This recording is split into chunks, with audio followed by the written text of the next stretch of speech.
यो 2-4 पैसा कमाएर ठुली पल्टिने एटिट्युड देखाउने हैन, बोल्न नखोज्ने, नमस्ते नगर्ने भन्ने कुराले म्याटर गर्दैन के। म्याटर यो कुराले गर्छ, गिभ रेस्पेक्ट, टेक रेस्पेक्ट। तपाईँले अरूलाई रेस्पेक्ट दियो भने पो अरूले तपाईँलाई दिन्छ त। तपाईँले दिनुहुन्न भने कुन चाहिँ एक्सपेक्टेसन लिएर तपाईँले अरूको रेस्पेक्ट माग्छन्।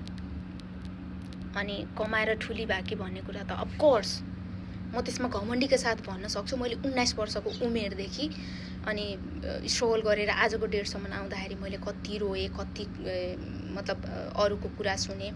मेरो कुनै पनि क्लाइन्टसँग मतलब कुरा नमिल्दा झगडा पर्दाखेरि मोबाइल फालेर तँ बाहिर निस्कि मेरो घरबाट भनेर म रुन नसकेर मनमनै रोएर फर्केको मान्छे मै हो के।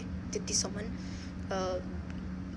दुःख गरेर मेहनत गरेर आज आफैलाई इन्डिपेन्डेन्ट बनाएको छु के। यतिकै प्राउड गर्दिनँ नि त, धेरै मेहनत गरेको छु मैले। सो त्यो भएर म आफूले प्राउड गर्छु के हैन। यति कुरामा प्राउड गर्छु कि म भोलि बिहान कोहीसँग बिहा गरेर केही कुरामा मनमुटाव भएर हैन अनि छुट्न परे, डिभोर्स हुन पर्यो भने पनि रिग्रेट नहोस् कि ला मैले अब मेरो बुढाले छोडेर गयो, मैले कसरी जिन्दगी सर्भाइभ गर्ने भन्ने कुरामा रिग्रेट नहोस् भनेर आफूले कामयाब गरेको छु के।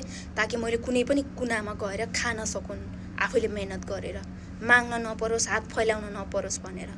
प्राउड गर्छु नि भाइ, किन नगर्नु। मेहनत गरेको छु नि त, पसिना बगाएको छु, आफूलाई इन्डिपेन्डेन्ट बनाएको छु। म भरोसा त मेरो बाउ आमा दाजुभाइलाई त गर्दिनँ हैन। मेरो बाउ आमाले कमाएर दिन्छ, मेरो दाजुभाइले कमाएर दिन्छ भनेर। म आफै कमाउँछु, म आफै जमाउँछु, म प्राउड गर्छु हैन।